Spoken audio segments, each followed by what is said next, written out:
Huff was about to become the new hero of the Windy City. But then, with plenty of time, Huff fell prey to a rookie mistake.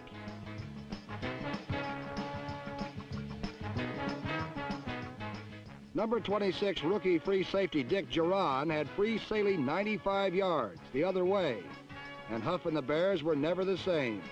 Jauron, who broke Calvin Hill's rushing records at Yale, collected the first 3 interceptions of his pro career in his first year on defense since high school. Watch the ball. It does not take a good hop, so no Brown defender can come up and catch it. Now it goes in the air. Percy Ellsworth hits it. Jerry Azuma knocks it out of the hands. Bears are out of timeouts. You got to take your time. Steps up, gonna go for it all in the end zone. Jump ball. Caught! It's caught! James Allen was there for the tip. Allowed the receivers to get in the end zone, create the tip for the catch by James Allen for Cleveland. Couch out of the shotgun. Throws, that's batted into the air. Intercepted, and the Bears are going to win it. Mike Brown has done it again.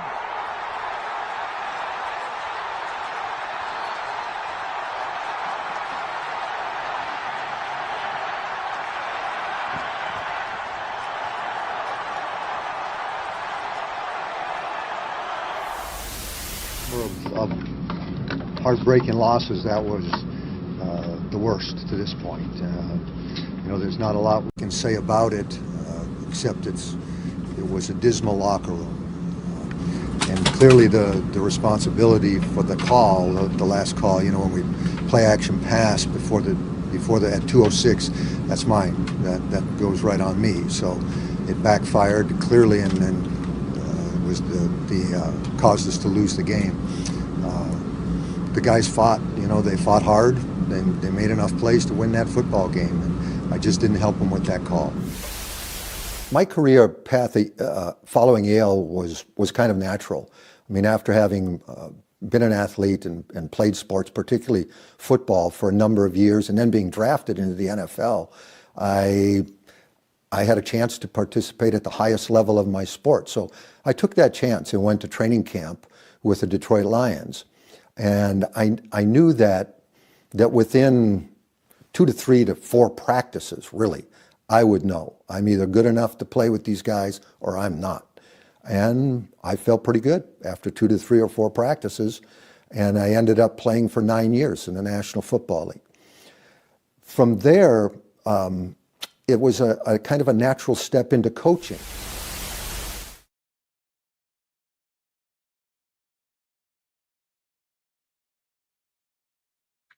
Somebody big just died. Former Chicago Bears head coach Dick Jauron is dead at 74 years old. And here to help eulogize him is my friend Mike North. Mike, long time no see, my friend. What's going on, my friend? Yeah, we just had Virginia McCaskey. It was really something to see her in the introduction, to see it say 1923 to 2025. I mean, 100 years. Yeah, crazy.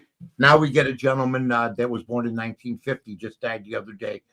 And we'll talk about Dick Jauron in just a minute here. But first, we got to go over our wonderful sponsors. Of course, the Cadillac, the Rolls Royce, if you will, the creme de la creme of funeral chapels. Yes, Cumberland Chapels. That's it.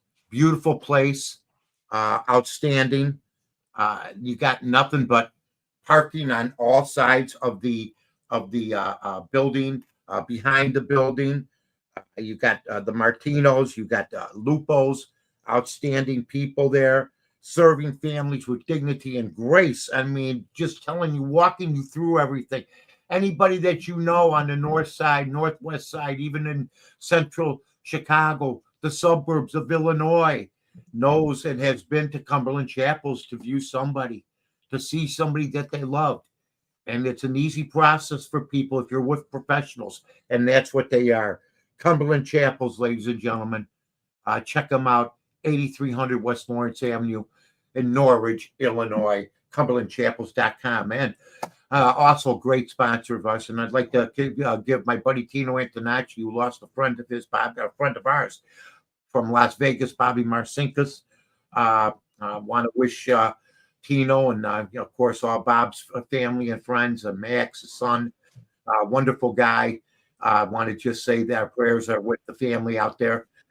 Went to Vegas more than once and ran with Bobby. He was a great, great guy. And but Bobby liked great restaurants, and he loved Tino's restaurant, which was Pasta Pasta. Now he loves even the restaurant that Tino's son Tony has, and it's Pennyville Station, ladies and gentlemen, 112 Main Street. You take the train right to Park Ridge, right to Main Station, right there, downtown Park Ridge. Look at that layout. Look at that food. Look at that wonderful stuff. You got French fries. You got potato salad. Who doesn't like potato salad? And then you got all these great drinks. Just a wonderful place. Go in, say hi to everybody. During the summer and nice months, it's outdoor dining. There's Jesse Rogers from ESPN, my old running mate, still my running mate, 112 Main Street, Park Ridge, Illinois, 60068. And check it out. And Tino's there Monday, Tuesday, Wednesday, and Friday during the day, and Tony and everybody there in the evening. So stop on by. Dick Jauron was a tough one for me, and I'll tell you why. I've known every Bear coach since 92. In fact, I knew him before 92 when I'd wait for him after games or something. But, you had Dick Wannstedt, John Fox.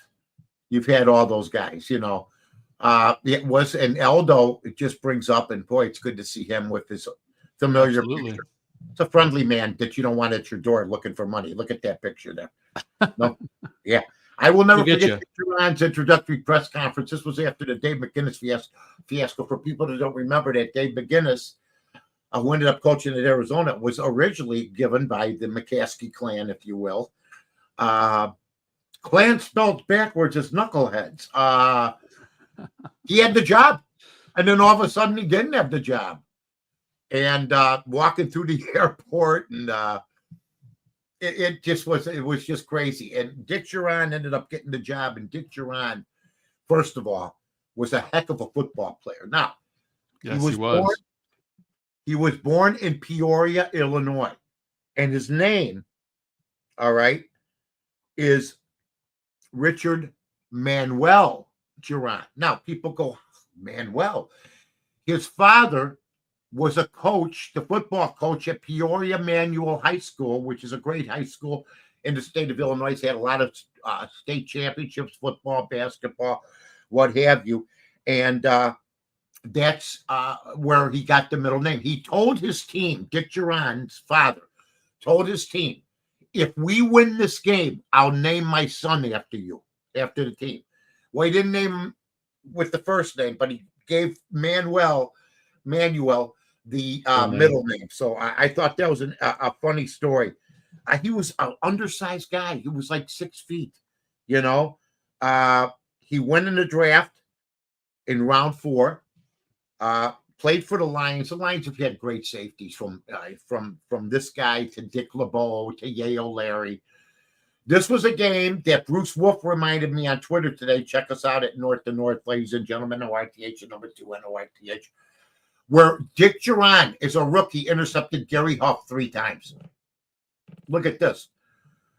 And just a class act, went to Yale as a running back.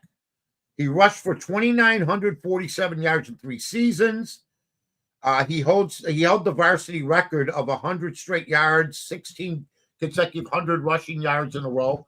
He ended up making it in the pros, but they made him a defensive player. That's not the first time that's happened. I remember there was a guy named Rex Kern, who was Ohio State's quarterback back in '67, and he ended up playing safety for the Baltimore Colts. He was awarded the Niles V. Swede Nelson Award for sportsmanship. His best rushing performance was 183 yards. He was a 3-time Ivy League first team All-American after graduating from college. You got to be smart to go to Yale, Mike. You got to be a smart guy. That's what I hear, Joe. That's what I hear. I hear you got to be smart to go to Yale. Gary Fensick went to Yale. Another guy. I mean, Ivy Leaguers when it comes to the NFL are few and far between. Guys like Mike Reed went to University of Penn, like a John Cappelletti. Oh, wait, he went to Penn State. But that More being recently, said, Andrew Luck.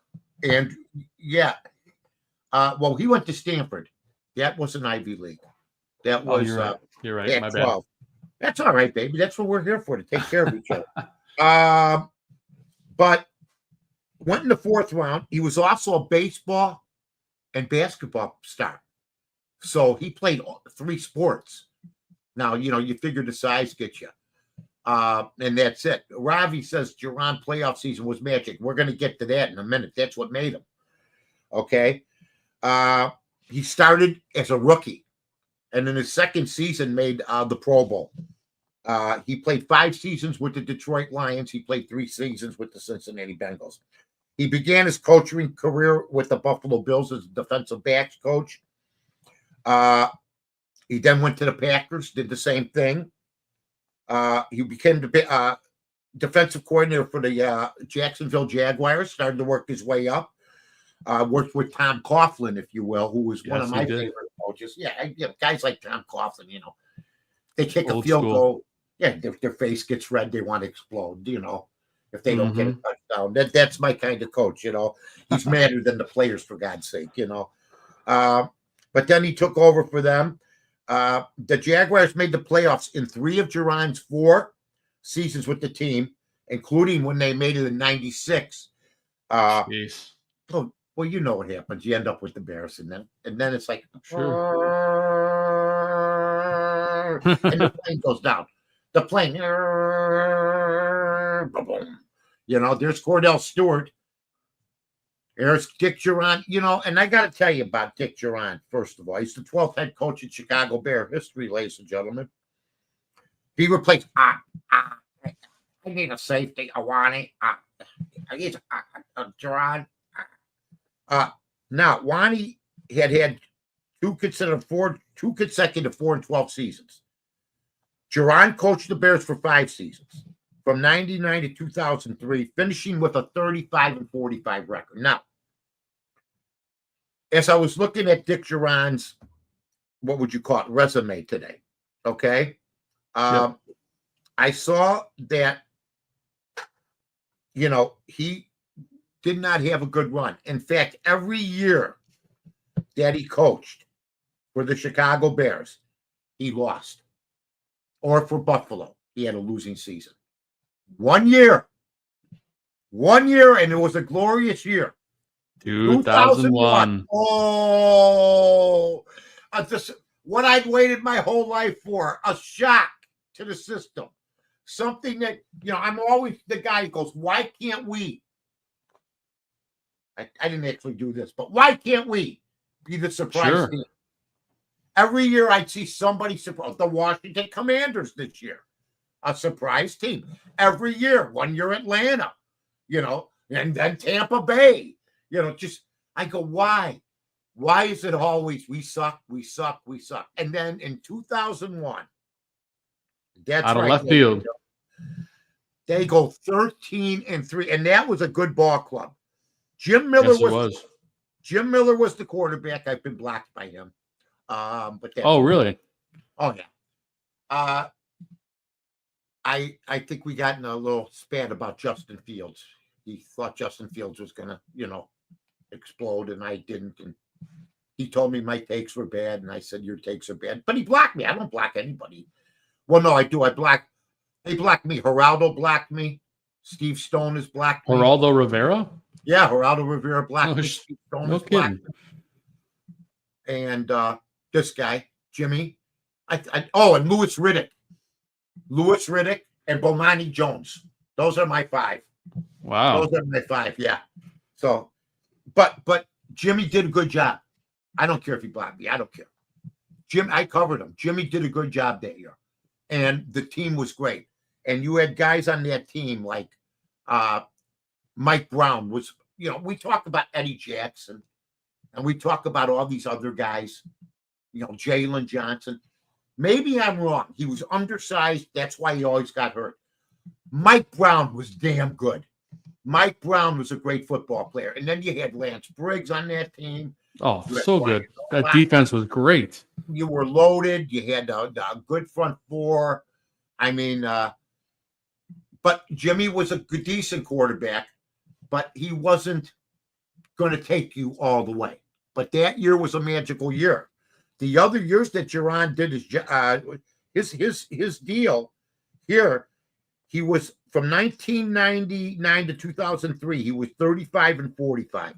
Okay, and they made the playoffs one time. All right, he took over for Wannstedt. Wannstedt was 40-56, so he had been better than Jauron. But I'm going to tell you something about Dick Jauron. I interviewed every coach from 92 on, and every one of them had a red ass at times. Because I would have to ask the tough questions. Don't ask me why I got myself in these messes, but I'd ask them the tough questions. That's what Mike does. Well, then they got themselves in trouble when they would come on because they were losing. So I was happy for Dick Jauron in 2001. But literally the nicest guy. So I bet. I would absolutely, like Wani had a little bit of a red ass, not a bad guy. Ditka was a great guy, but a maniac. Okay. As I go down the list here, Lovey was decent, but he was very, you couldn't get a hold of him. Very quiet. You got Nagy, Fox, Eberflus, very vanilla. Yeah. Jauron, when I had to give him a hard time, he was one of the few people over my 33 years I felt bad when I had to give him a hard time about the team. But he owned up to it, though. I mean, you saw in the open. He always came on. The other guys would be ducking and jiving and weaving and ducking and, putting their guard up. This guy always came on. Ditka came on, but he was paid to come on when he was the coach. Jauron came on, and he took it. He took it. And he'd own a lot of things. He did it in the open when he was a coach of Buffalo. He owned up to stuff. He was good with clock management for the most part. He made some mistakes like every Bear coach does. He never complained to anybody, never complained about the interference from up above. He had to deal with guys like Ted Phillips, no different than these guys have to deal with now. And I'd get off with them, and I'd go, I think I was working with Fred or Doug. I can't remember. Man, I feel like shit when I have to. One of the few guys, because I knew the guy knew his job. I knew he had a great. He's the one that started Urlacher and Brown and those guys into that. Oh yeah. Well, the best game he ever coached, Mike. It was that overtime game against Cleveland that I had in the open. Oh yeah, I saw that. Yeah. I wasn't going to show it to me again. This was beautiful. I mean, I think a lot of people in the chat would agree this is probably like peak 2001 Bears. It was awesome. Got Jim Miller throwing the deep ball here. Look at that. Look at Jimmy. Pride and joy, Michigan State. And then we got it. That happened to us this year. The Washington Commanders. Yeah, the other way around. The other way. James Allen. That's James Allen. I love James Allen. Jauron gave you calmness. There's Butch Davis. He was supposed to be the new darling coming out of the University of Miami. Mike Brown. Mike Brown. I love Mike Brown. Oh, my God. He was just undersized, but what a ball player. Tim Couch, another number 1 pick. I mean, it was a beautiful game. And it was one of those seasons that you wish for. Oh, that's right. I'm getting reminded in the chat that was Shane Matthews in this game. That's right. It was? Thank you, Scrolls. Look at Scrolls. Jesus. I love Shane Matthews, by the way. King of the ball control quarterbacks. Him and Steve Walsh. Look at that. That was a team. Rosie Colvin was great. Yep. Rosie Colvin was good. They all got hurt, though. Urlacher stayed healthy. Brown got hurt. Rosie Colvin, who I had a good relationship with out of Purdue, was awesome. And I think that's why. And you know what's funny? There was more reaction off Dick Jauron's death around the league because he played, I guess, and because he had been a coach. He was a coach of the year, folks. He was all over the place. They just couldn't just, you'd be coach of the year with the Bears, you last 4 years. Same with Ronnie. Coach of the year, he lasts 4 years. but he got more play than Virginia McCaskey as far as the Wires. Now, Sure. Now she got a lot of play at the Super Bowl yesterday. They honored She her did. and everything. I mean, it was a short. They weren't going to talk about the Super Bowl wins. There weren't hardly any, so it was a short thing. But it was Of course not. But Dick Jauron is a definite a guy that's going to be known for his class. Always looked good on the sidelines. Always had a decent sideline demeanor. He had different quarterbacks. What has changed? Nothing. Nothing. Nothing has changed from that. We have a bunch of different quarterbacks that don't get it done, and hopefully we'll see what happens now. I got to tell you though, but he was one of these guys, and he coached in the NFL for 28 years. Yeah. So he had football. a great run. Oh yeah, he had a great run, man.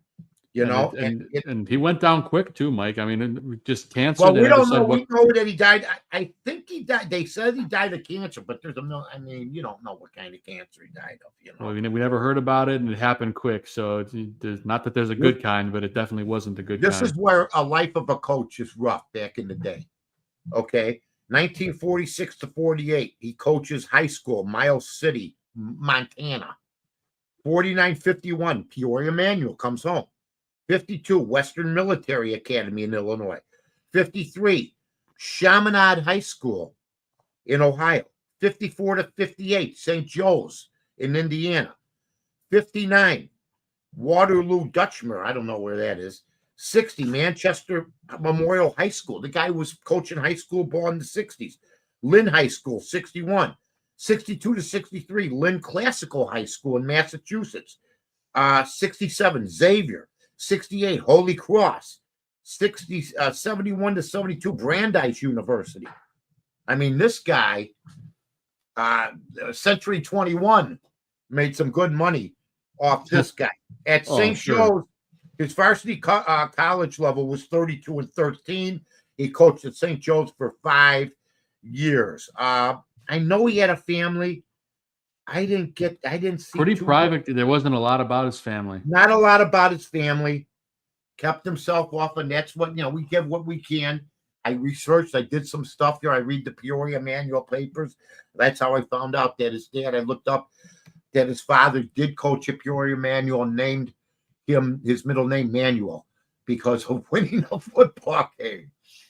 Thank God he didn't name him Manuel Jauron. I don't know if that would sound good or not, but the 2001 season was magical. But then he went to coach Buffalo, and he ran. Last year there was bad.